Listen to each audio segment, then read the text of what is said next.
Break news. మాజీ మంత్రి YCP నేత పేర్ని నాని దేవుడికే శటగోపం పెట్టారు. మచిలీపట్నంలోని శ్రీ రంగనాయక స్వామి దేవస్థానం భూములు స్వాహా చేశారని దేవాలయ పాలకవర్గం సభ్యులు జిల్లా కలెక్టర్కు ఫిర్యాదు చేశారు. జిల్లా కలెక్టరేట్లో జరిగిన మీకోసంలో కలెక్టర్ కార్యక్రమంలో పేర్ని నాని భూదందాపై రంగనాయక స్వామి దేవస్థానం పాలకవర్గ సభ్యులు ఫిర్యాదు చేశారు. పేర్ని నానిపై చర్యలు తీసుకోవాలని కలెక్టర్ను కోరారు. 2007లో కాంగ్రెస్ ఎమ్మెల్యేగా ఉన్న సమయంలో దేవస్థానం భూములను దొడ్డిదారిన దోచుకున్నారని ఆరోపించారు. పక్కా ప్లాన్ ప్రకారమే స్వామివారి భూములను స్వాహా చేశారని తెలిపారు.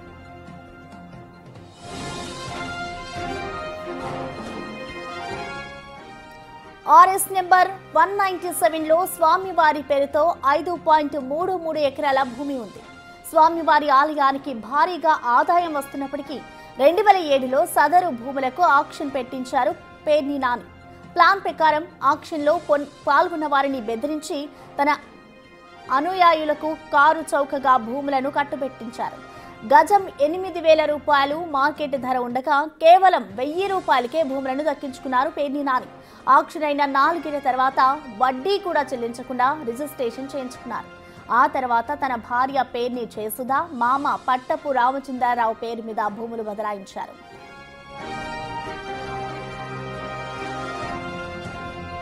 మరోవైపు పేర్ని నాని అవినీతిని కూటమి పార్టీల నేతలు ప్రశ్నిస్తున్నారు. పక్కా ప్లాన్ ప్రకారమే రంగనాయక స్వామి ఆలయ భూములను పేర్ని నాని దోచుకున్నాడని 6వ డివిజనల్ టీడీపీ ఇన్ఛార్జ్ దిలీప్ ఆరోపిస్తున్నారు.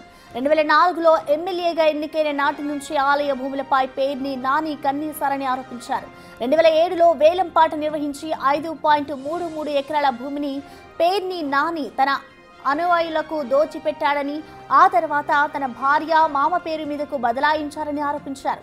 దీనిపై సమగ్ర విచారణ జరపాలని డిమాండ్ చేశారు. ఇటు పేర్ని నాని దోచుకున్న ఆలయ భూములను తిరిగి వెనక్కి తీసుకోవాలని టీడీపీ నేతలు డిమాండ్ చేస్తున్నారు.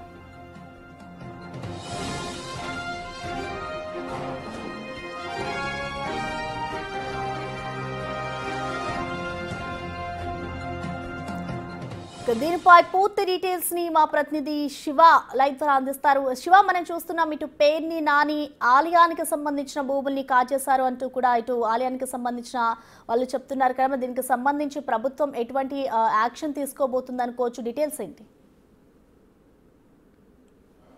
మొదటి చూసిన ప్రశ్న ఆంధ్రప్రదేశ్లో మచిలీపట్నం ఇక్కడ భూములకు సంబంధించి కూడా నిన్న మొన్నటి వరకు కూడా టీడీపీ నేతలు గునుగుపాడు వెంకటేశ్వర ఆలయ భూములను లీజుకి ఇచ్చారని చెప్పి గందరగోళం చేశాడు మాజీ మంత్రి వైసీపీ నేత పేర్ని నాని. కానీ 2007లో రంగనాయక స్వామి ఆలయానికి సంబంధించి ఆర్ఎస్ నెంబర్ 197 పేరుతో కూడా 5.3 ఎకరాల భూమిని కారు చౌకగా ఆయన అనుమతులకి కట్టబెట్టిన పరిస్థితి కనిపించింది.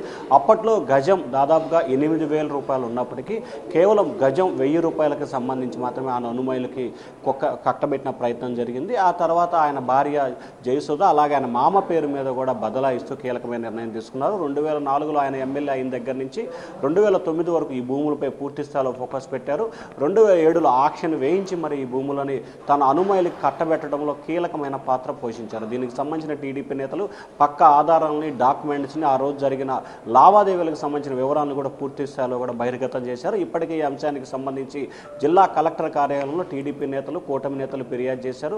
పేర్ని నాని దేవాదాయానికి సంబంధించిన భూములని కబ్జా చేశారు, కారు చౌకగా కొనుగోలు చేశారు, వాటిపై సమగ్రమైన విచారణ చేసి ఆ భూములను తిరిగి స్వాధీనం చేసుకోవాలని చెప్పి టీడీపీ నేతలు డిమాండ్ చేస్తున్నారు. ఇప్పటికీ ఈ అంశానికి సంబంధించి మాత్రం 2 రోజులు అవుతున్నా కానీ పేర్ని నాని కానీ ఆయన అనుచరులు మాత్రం రంగనాయక స్వామి ఆలయ భూములకు సంబంధించి కూడా ఏమాత్రం కూడా స్పందించిన దాఖలాలు కనిపించట్లేదు. 2007లో ఆయన సన్నిహితులకి, అనుమతులకి బదలాయించుకున్నారు. ఆ తర్వాత ఆయన సతీమణి, ఆయన మామ పేరుతో బదలాయించుకున్న తర్వాత అప్పటి నుంచి అంటే దాదాపుగా 18-19 సంవత్సరాల నుంచి కూడా ఆ భూమి ఆయన ఆధీనంలోనే ఉన్న పరిస్థితి కనిపిస్తూ ఉంది. దాదాపుగా ఇప్పుడు ప్రస్తుతం మార్కెట్ వాల్యూ ప్రకారం చూసుకుంటే కనుక దాదాపుగా 50 నుంచి 70 కోట్ల రూపాయల విలువ అవుతుందని చెప్పి కూడా అధికారులు అంచనా వేస్తున్నారు. పేర్ని నానికి సంబంధించి మచిలీపట్నంలో గతంలో ప్రభుత్వం అండగా ఉన్నప్పుడు మెడికల్ కాలేజీ విషయంలో కానీ, భూ పట్టాల విషయంలో కానీ, నకిలీ ఇళ్ల పట్టాల విషయంలో కానీ, అలాగే ఇసుక తరలింపు విషయానికి సంబంధించి కానీ రేషన్ ఇట్లా ఒక్కొక్కటిగా ఆయన చేసిన అక్రమాలు రోజు రోజుకి వెలుగులోకి వస్తున్న పరిస్థితి కనిపిస్తుంది. అది 19 నుంచి 24 మధ్య. కానీ ఇది మాత్రం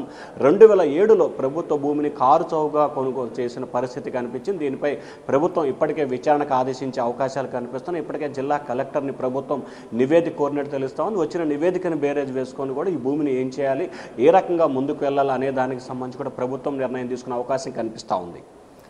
అయితే శివ, ఇప్పటికే చూసుకుంటే ఇటు పేర్ని నాని ఏదైతే అవినీతి చేశారో దానికి సంబంధించి కూడా ఇటు కూటమి నేతలు ప్రశ్నిస్తున్నారు. కాబట్టి ఇప్పుడు ఆలయానికి సంబంధించిన భూములు ఆయన దోచారు. కాబట్టి ఇది ఏ విధంగా రాజకీయ పరంగా ఏ విధంగా మలుపు తీసుకుంటుంది అనుకోవచ్చు? ఇటు ప్రభుత్వం తీసుకునే నిర్ణయంపై ఇటు పేర్ని నాని ఏమైనా స్పందించే అవకాశం ఉంటుంది అనుకోవచ్చా? ఇప్పటికే ఈ అంశానికి సంబంధించి కూడా 2-3 రోజుల మించిగా వివాదం కొనసాగుతూ ఉంది. వెంకటేశ్వర స్వామి ఆలయానికి సంబంధించిన భూములని లీజుకి ఇచ్చిన అంశానికి సంబంధించి మాత్రం అటు మచిలీపట్నంలో ఇటు తాడేపల్లిలో వైఎస్ఆర్సీపీ ఆఫీసులో మీడియా సమావేశాలు పెట్టి మాట్లాడిన పేరునే నాని ఆయనపై వచ్చిన ఆధారాలతో వచ్చిన ఆరోపణలకు సంబంధించి 2-3 రోజులు గడుస్తున్నా వివరణ ఇచ్చే ప్రయత్నం అయితే చేయలేదు. ఈ నేపథ్యంలోనే స్థానిక టీడీపీ నేతలు మచిలీపట్నానికి సంబంధించిన టీడీపీ నేతలు జిల్లా కలెక్టర్కి ఫిర్యాదు చేశారు. నిన్న సోమవారం కావడంతో కూడా గ్రీవెన్స్ సెల్లో కూడా ఫిర్యాదు చేశారు. దానికి సంబంధించి ప్రభుత్వం పూర్తి స్థాయిలో వివరాలు సేకరిస్తున్నట్టు తెలుస్తూ ఉంది. మొదటగా ఎవరు కొనుగోలు చేశారు, ఆ తర్వాత ఎక్కడి నుంచి ఎవరికి బదలాయించారు, దానికి సంబంధించిన యాక్ట్ ఏ రకంగా ఉంది. ఎందుకంటే రిజిస్ట్రేషన్కి సంబంధించిన జరిగిన ఈ పరిణామాలకు సంబంధించి దేవాదాయ ధర్మాదాయ యాక్ట్ ఒకటి ఉంటుంది. సో మీరు సాధారణంగా చూసుకుంటే కనుక భూములకు సంబంధించి ఒక రకమైన యాక్ట్ ఉంటుంది, కానీ దేవాదాయ ధర్మాదాయ శాఖకు సంబంధించిన భూములకు సంబంధించి మరొక యాక్ట్ ఉంటున్న పరిస్థితి కనిపిస్తుంది. సో ఈ నేపథ్యంలో ఆ యాక్ట్ ప్రకారం ఏ రకంగా ముందుకు వెళ్ళాలి, ఎలా ప్రయత్నాలు చేయాలి, ఏంటి అనే అంశానికి సంబంధించి కూడా ప్రభుత్వం సంప్రదింపులు జరుపుతూ ఉంది. ఇప్పటికే జిల్లా కలెక్టర్ ఇవాళ రేపట్లో ఈ భూముల వ్యవహారానికి సంబంధించి పూర్తి స్థాయి నివేదికని ప్రభుత్వానికి అందజేస్తారు. ప్రభుత్వం తదుపరి చర్యలకి ఆ భూమిని దాదాపుగా స్వాధీనం చేసుకోవాలని చెప్పి నిర్ణయం తీసుకుంటుందా, లేకపోతే దేవాదాయ శాఖకి సంబంధించి వదిలేస్తుందా, వారు ఏ రకమైన నిర్ణయం తీసుకుంటారు. ఎందుకంటే ఆ రోజున్న మార్కెట్ వాల్యూ ప్రకారం ఆయన కొనుగోలు చేశారు. కాబట్టి సరే ఎంత కొనుగోలు చేశారు, ఏం చేశారనే విషయాన్ని పక్కన పెడితే, కానీ భూమిని అయితే మాత్రం ఎంతో కొంత డబ్బులు ఇచ్చి కొనుగోలు చేశారు. కాబట్టి కొనుగోలు చేసిన భూమిని తిరిగి ఏ రకంగా అందజేయబోతున్నారు, ఏ రకంగా ప్రభుత్వం స్వాధీనం చేసుకుంటుందా లేదా దీనిపై కోర్టుకు వెళ్ళి స్టే తీసుకుంటారా అనే అంశాలకు సంబంధించి క్లారిటీ రావాల్సిన పరిస్థితి కనిపిస్తూ ఉంది. ప్రస్తుతం దేవాదాయ సంబంధించిన అధికారులు ఇటు దసరా ఉత్సవాలు, ఇటు శ్రీశైలం బ్రహ్మోత్సవాలు తదితర అంశాల్లో బిజీగా ఉన్న నేపథ్యంలో జిల్లా కలెక్టర్ తీసుకునే నిర్ణయం ప్రస్తుతం కీలకంగా మారబోతా ఉంది. Thank you Shiva.